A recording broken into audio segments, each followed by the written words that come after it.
I was going on a girls' trip and we were talking about like wanting to get tan. And I was like, yeah, I definitely want to like get in the sun, make sure I have my sunscreen. Yeah. And my friend was relaying this story to a coworker and said, oh, well, does she even tan? She's already black. Ooh. And then they told me that story back. And she was like, haha, isn't that funny? And I was like, not really. I have skin. Right. Like, I'm still a human being.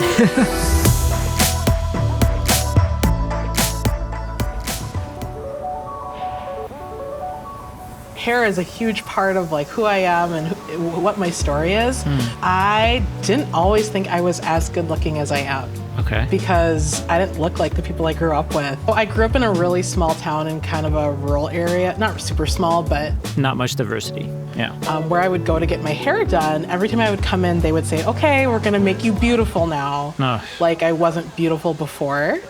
And then I kind of struggled to find somebody to do my hair for a long time. I didn't know what I wanted to do with it. I wasn't comfortable. I just wanted it to look like my friends. Yeah, and just fit in. I get that. And then a friend of a friend actually was just doing their apprenticeship and they said, do you want to come in for a free haircut? And I was like, I love free things. Absolutely. Me too. Sign me up.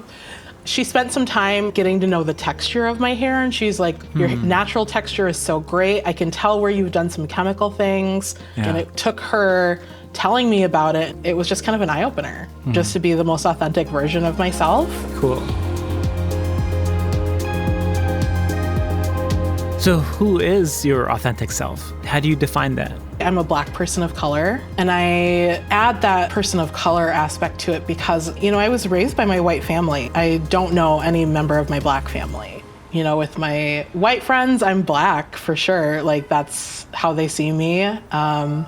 With my Black friends, I'm mixed for sure. That's a very clear definition. Yeah, the ability to be able to say, this is who I am, this is who I identify as, requires individuals to speak up for themselves. And that's, at least for me, something difficult to do. I always want to blend in and correcting somebody is hard.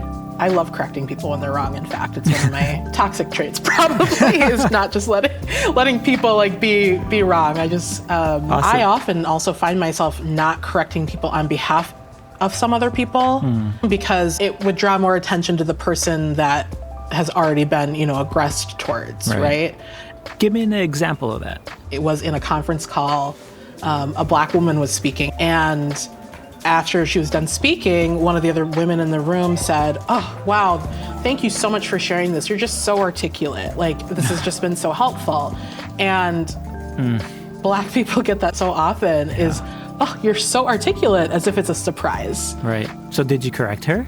I did go afterwards and say, hey, I just want to let you know, you didn't think that it was offensive, but it was because we wouldn't have complimented you like that. We would have just said, thank you so much for sharing this information. It was incredibly helpful. So how'd they respond? Very defensive. Oh. They just were like, oh, I would never, of course I didn't mean it like that. I just was complimenting her on the way that she spoke. And I'm like, right. Yeah, that's the point.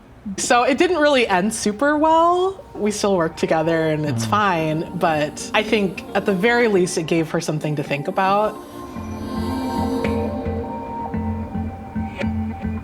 I'm always trying to consider what is that working relationship that I have with this individual, because I got to see them every day. Because if I do correct them, most often they also feel offended, right? I have to feel hopeful that eventually we'll all get to some level of, not a melting pot, but like a tossed salad where every added vegetable is a different flavor, but it all complements each other and makes a really great entree. How do conversations around race happen with your family?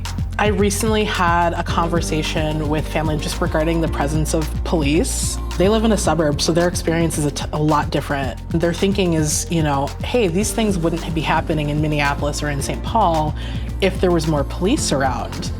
And I'm saying, I don't always feel safer around police. I'm in fact really nervous. The grocery store by my house has a police officer that they staff as like after hours security. And the first thing I do when I walk in the door is I make eye contact with that police officer and I say hi to them so that they know, like, I'm not gonna steal something. I wouldn't be making this eye contact with you if that was gonna happen. And when I told my family that, they were shocked. That's just something I do so that they know that I'm not a threat, because I live in a pretty white neighborhood.